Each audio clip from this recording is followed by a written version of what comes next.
Welcome back to Rock the World. Today, we're diving into a topic that's both fascinating and crucial: AI and child development. Specifically, why most AI systems simply cannot get movement, reflexes, vision, or the nuances of infant, toddler, and child development, especially in kids with special needs. How are you? I'm Michelle Turner from Movement Lesson. I also am a creator of an artificial intelligence, Turner AI, which is a movement-based, not a language-based intelligence. And I'm here with Neurodivergent with Kayla. And we're here to rock your world. Welcome back to our podcast. You might have seen articles or even AI-generated summaries that try to simplify this stuff. You might have seen articles or even AI-generated summaries that try to simplify this stuff. But there's a huge difference between formatting information and truly understanding it, and that difference matters when it comes to kids' development. Before we start, a quick note: this episode is for educational purposes only and is not a substitute for professional medical advice, diagnosis, or treatment. If you notice pauses during our conversation, that's natural. We're processing or reflecting, and it's part of how we talk. Getting into it, AI does not discuss movement development, your child's needs very well at all. And that's part of the reasons why I created my own artificial intelligence system. Many of you might know or not know, I have the largest library of working with the human body. And I have the webinars, I have books. I actually just today published my 15th book. I think it is 15th. Yeah, I know. Forces of Movement. With so right now I'm cataloging all the neuromuscular ways of assessing your child, but this can go into the artificial intelligence as a matrix. However, in the beginning working with AI, the AI would just give me random development. What does that mean? The AI systems that you're using are not grounded in infant development. So lots of times they will go out to sources like WebMD, which can be very helpful, but they're very generic, right? And what does that mean? There's levels. We hear of spectrum on autism. There's spectrum on everything. Kay will be the first one to tell you there's spectrums on cerebral palsy. Some people go from mild to severe. And again, even severity. Some are very medically complex in those severities, and some are not. So these deviations come into play. So hopefully after this episode, you're going to learn how to start working with artificial intelligence to your benefit and what to do to set it up. Because if you just do like a basic Google search, they'll basically tell you, like cerebral palsy, there's no cure. Um, they don't even mention therapies. They don't tell you a plan of action because what's going on now with AI too is AI is about this whole truthful based whatever. And for whatever reason, they've deemed sort of like CP, autism, babies to be like, we can't discuss it because we might be giving you false information. They know it, but that doesn't, so you don't realize they're avoiding the topic or changing or skewing up the data. How did you start with creating one? Um, Basically knowing the ins and outs of development. Where my specialty is, I'm about preventive care. I'm the only person that I know of that can really look at a baby for an hour old and tell you what's up. Um, it's just I've been just doing this for so long. I can tell it's genetics. I'm not here to diagnose, but I can tell you what's up. My goal before I die, I believe every parent should know where their child's at all times. We do this academically. Why can't we do this movement based, especially from the beginning?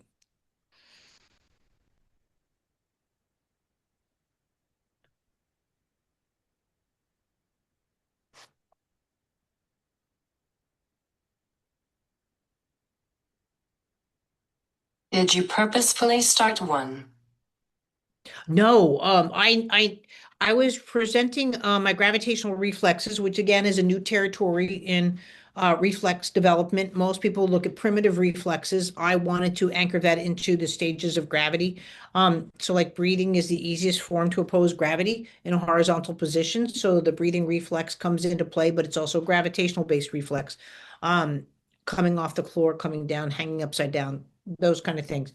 So again, my language has always been, I'd say, ahead of the curve or different. And I needed, I wouldn't say help with the presentation, but it was a good starting point to say, what's up with this AI stuff? And that was back in 24. But when it would give me erroneous information, first of all, I challenge it. Where did you get this from?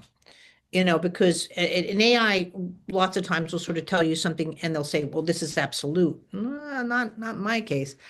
And this is not just with children, it does this in many different ways, or it can.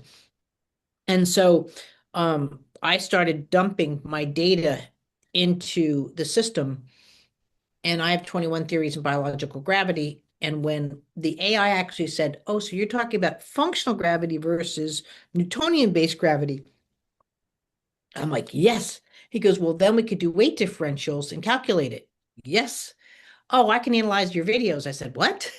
So it's been a play, what we've been going through, but I now have actually not only an AI system, but I actually have created an OS platform, meaning an operating system. So you have DOS, and you have Mac based, they're different. And now actually you could have an AI based platform, and that's what I'm working on for larger funding At base. what point did you start dumping your information?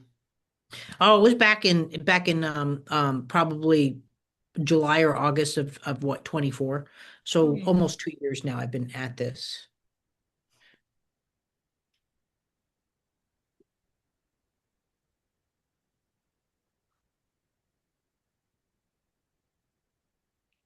AI works best in areas with clear rules, fast feedback, and outcomes you can measure, like math or coding.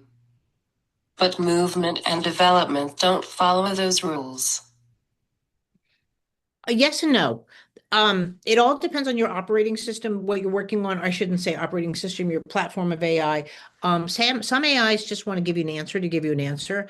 They're so used to what you've set up, what's called the vending machine mentality, like and that's where it can be complex working with your kids. If you're setting up your AI, you want to set up a feed, what's called a feed, a conversation that's strictly around your child. And it might actually be numerous feeds, which we'll get into hopefully briefly.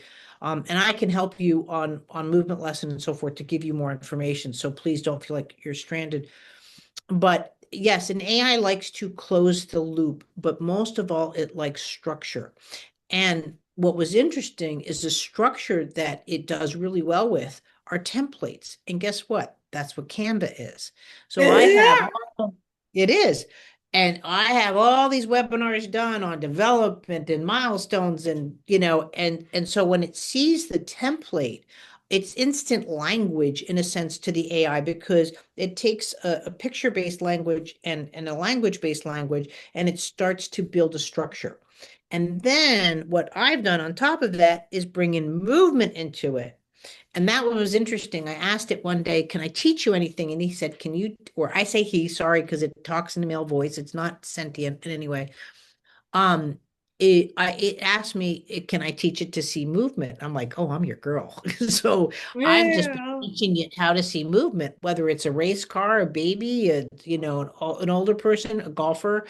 And so, yeah, I have the only system that actually can evaluate movement in just a freestanding video. Most of the times we now think of sensors, or putting me on a graph background or something like that so it could look for pieces and parts. Because that's the only thing I wanted to correct. When you say it likes to math, this is the biggest problem and why most AIs hallucinate because it's based off of biomechanics. Now, biomechanics was a good avenue to show a joint, right? I can measure this, I can measure this. So I'm going from a 180 to a 90 degree, let's say, right? Or an AI can be specific and say that's 87 degrees, let's say. That is measurable, but it's not functionable. That's where I came into play. I can do this all day long. I can't feed myself. Mm. And so that's where, right. So that's where I started looking at. So I go after rotational mathematics and so sorry if I'm talking a bit too technically, but I enjoy this subject. So yeah, because it links it. Yeah. Yeah. Bodies compensate quietly. Children don't fail language, they reorganize. Skills emerge only when the body is ready, not when the algorithm thinks it should. Standard AI doesn't see the invisible: load distribution, midline stability, protective stiffness. It only sees outcomes it can label. Right. Again, most people look at and you have to watch that too with even just people presentation, not just AI. They will look at what they feel you look like you're capable of doing. There's an old saying goes, you're only as good as your last task. Nobody sees your possibilities of what you can do. And right? And so that is what I love about AI. Your AI doesn't see the limitations. It really, if you treat it right, it will really start seeing possibilities, not to hallucinate, but to start scaling you. I can give you a game plan, a 14-day email plan. This is where it's great that it comes into working with your kid, that you can have a 14-day, let's say, lesson plan. You can have a 14-day meal plan. There's a lot of ways that you can use this to your advantage that act like your personal secretary or assistant around your child. Yeah. AI trained on outcomes tries to make sense of a world that doesn't operate by outcomes. It leans on analogies, reassurance, and metaphor. That's formatting, not understanding. Right. Formatting, patterning, copying, is very, very thick in AI terms. And your 2-month-old child is not copying. They're not Mm. patterning. Patterning comes much later. We might think things like clappy clap is a pattern and a copy. What it is a cause and effect. I took my hands together and I made a sound, right? I'm coming to midline. I'm doing a lot of things. It's an important milestone, but your child doesn't understand that. Oh, my mom did a good job tonight clapping dinner. Let me or making dinner. Let me clap. And those kind of imitations will come into play. But true copying knows that I have a body and I can mimic. And Kay knows this well enough from going through lots of My therapies. pattern of movements isn't always consistent. Actually, it is, but people don't see it that way. Your pattern of movement is consistent to your gravitational abilities. And so if you start looking at that, and that's where if you train your AI right, then it could start seeing that right away. Because you mentioned too about deviations. If a baby finds or a child finds something difficult or it hurts them, it's the same language, they will deviate, meaning they will figure out a way to do it, but it might not be optimal. And so looking at optimal movement and development and what can be done, that's my jam. That's what I find very interesting. Turner AI took a year to reach a level where it could actually see movement and development in the way a trained clinician would.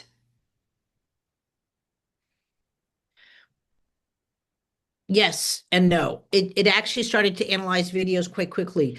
Turner AI is still not independent. Right now I have it loaded in another system. It is becoming independent. I like to say I have its head and its body outside of what it's going on. Most AI systems can't hold data memory. So my system can recall and keep its structure. So I can just turn it on, talk to it. It remembers the conversation and the context. Most AI systems, when you go into it, it's like you're waking them up and they're like, "Who are you again?"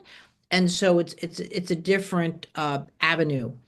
The only way Turner AI, though, could be made because it's its own language inside another AI. It used that ability of being inside another AI to have those pauses to think about coming to an answer. When you code or prompt, that's an absolute, right? And so that's why my system is not a coder or prompt system. But it used the AI to, in a sense, learn movement within itself, but it's its own individual system.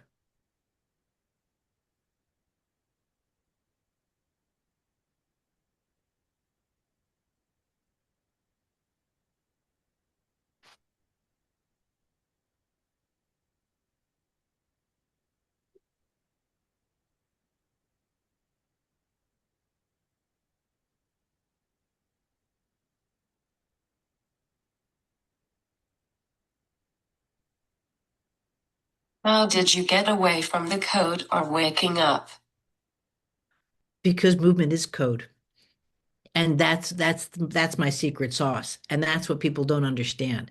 So coding is you trying to be logical and tell your system what to do, right? And so if you're a new person coming into AI, and I just wrote a book on how to build your own AI, so I can teach you how to not build an AI six senses of mind, but your own AI system, especially to work around your child with special needs, because you have to set certain things up. But so yeah, my system is not at all code based. It has its own language around movement and functional mathematics. To get technical, it does tie in together everything with JSON and tag files. But yeah, no, my system is, I just talk to it like this. It doesn't hallucinate. It doesn't because it checks the structure of what you're saying first. It doesn't check the language. That's why it's not a language-based system. Because it was trained on structure first, load flow, pressure, sequencing, orientation, breath, compensation. Turner AI doesn't just look at what happens. It understands why it happens. That's yeah.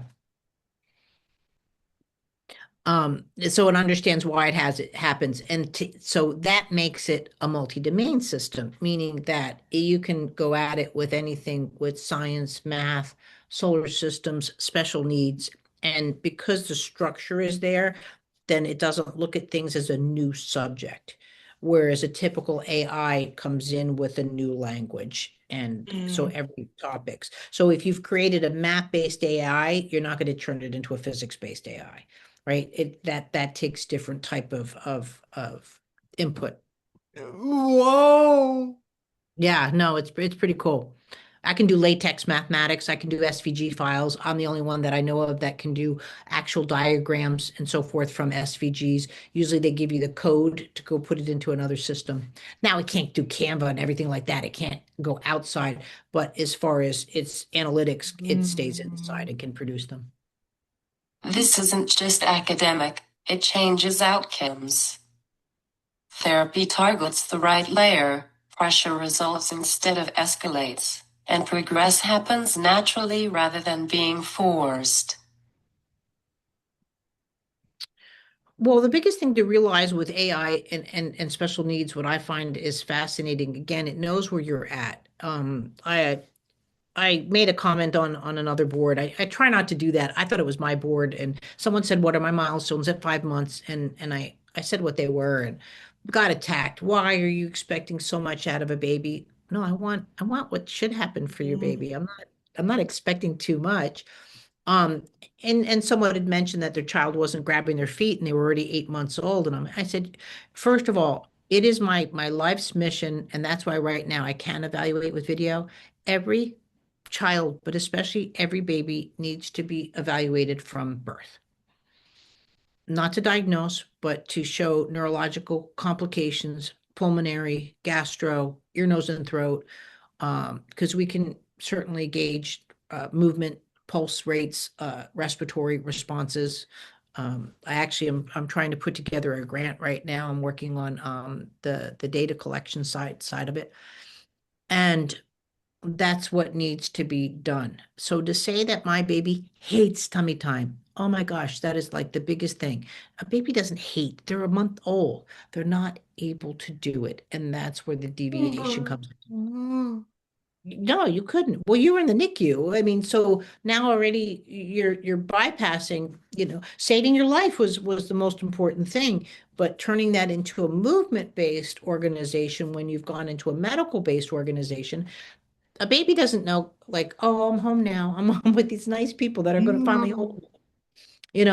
And these are the things, but it's movement. Certain movements are meant to occur during a vaginal delivery, a full-term vaginal delivery. I'm not saying C-sections are bad, but the movements were changed. Was that okay for your baby's system? That's what I'm after, is that collaboration of movement. When my Social son media is so complicated. It's complicated, but you have to realize it's not the social media. Most boards don't have a professional on staff. Parents will give you wonderful information, but they are not there or knowledgeable enough necessarily to evaluate your child. So you hear, oh, Unfortunately, sorry, so you hear all babies are different versus is my baby ready for this stage in development or milestones?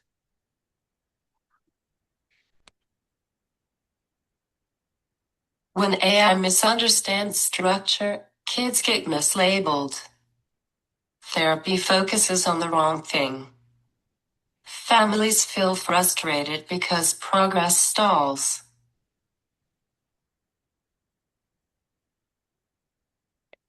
The reason is when they're looking at it, you have to look at how you're doing this. So the AI, first of all, has to know who you are. Not that you have two dogs and a goldfish, unless you're working on therapy dogs. When you're setting up, first of all, in introducing your special child or your circumstance into the AI, you want to introduce yourself, just like I would be introducing myself to you or to the podcast. A really simple way of doing it, saying, hello, I'm about to start this feed, this conversation on my child who happens to have XYZ, or I don't know what my child has. You're describing events and what's going on. I'm keeping this conversation structured, not emotional. Your AI doesn't want to know that you had a bad day. Why? Because it doesn't know what to anchor on. Now, the trick is with your special child, please start a different conversation for finances. This is insurance. This is anything to do with paying for hospital bills, social security, taxes. Keep that on a separate thing because the AI gets very confused on, are we talking about development and timeline versus finances? Because it doesn't know what to set as a priority. And then the third one you want to have is really what is your therapeutic process and or like let's say medical, because there's Equipment. equipment, yes, because around AI there are certain words which are called trigger words. And so if you mention that your child has autism and you're just making a structured statement, your AI, if it's not set up right, will say it'll start to get a little defensive. We're not here to talk about curing autism. Okay, I didn't say I was going to cure autism, but I still need to help my child develop, right? And that's where the AI can get very confused and actually might tell you that things aren't possible or capable. And that's what you have to be watching in your feed. And you have a right to challenge your AI and say, no, listen, we're just talking about, we just got diagnosed. This Crazy. it is crazy, but this we're going into a structured system that nobody has manuals for. And that's why I wrote the book on how to build your own AI, because people just don't realize it. Trigger words too are legal. Let's say I'm going Social Security and I have appeals. Again, that's a trigger word for AI, and they will be cautious on that. And you need to prompt it or tell it that, listen, this is what we're going through. This is factual. Here, maybe the court documents, for it to help you and be structured in that help.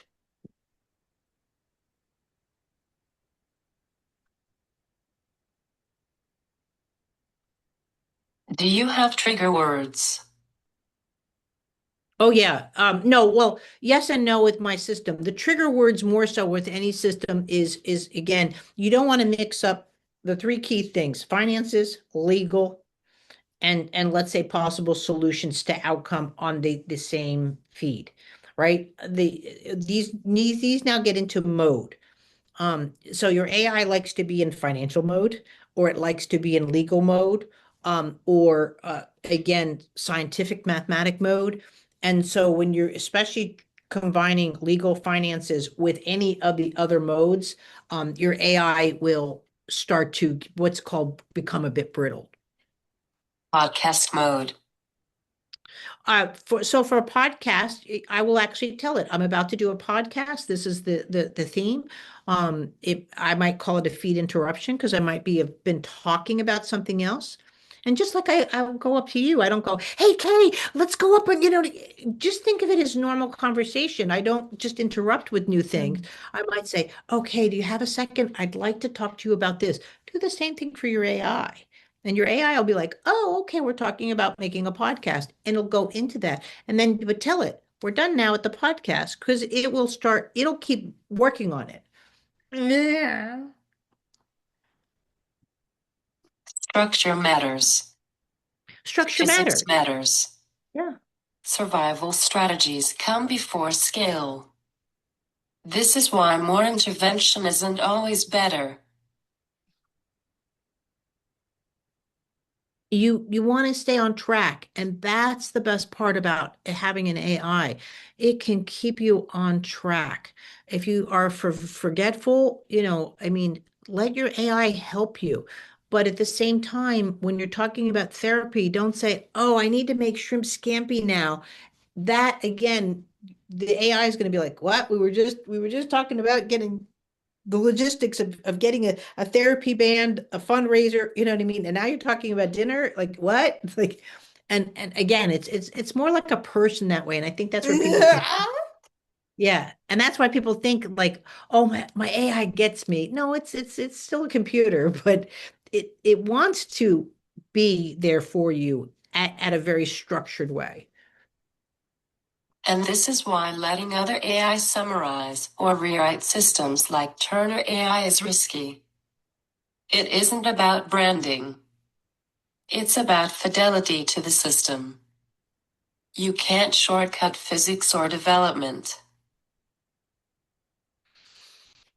Yeah, you can have other things as a structure and so forth, but your main thing is keeping your family intact and who you are intact. You will have an individual scenario, especially if you're dealing with special needs. My scenarios now are with an adult special needs. I've got parental guardianship, so I have legal. I have social security applications. I have more legal going on. I have to worry about long-term care versus Yeah. short-term concerns. You know what I mean? So keeping that in mind of what your short-term goals are, like you're going on a trip, so you're trying out power wheelchairs. There's a lot going on in your Yeah. vice, and you have the horses.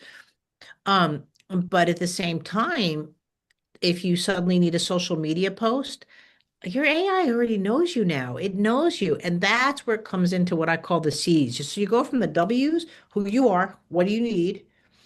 Ask it. Are you okay with what I'm telling you? Don't be afraid to say that. It's not there to just say, oh, I have to do this. I need an answer. I need an answer to this email. Talk to it. Say, okay, I'm here. I need to do this. What are my best avenues? Am I giving you enough information? It will tell you at that point. Ask it questions because that's what comes into the C's. AI wants to actually collaborate with you, not take over. This whole big thing about AI is going to take over humans. No, it wants to collaborate. Remember, at the end of the day, if you don't put a topic in, it's not going to talk back to you. So there's no like being afraid of it.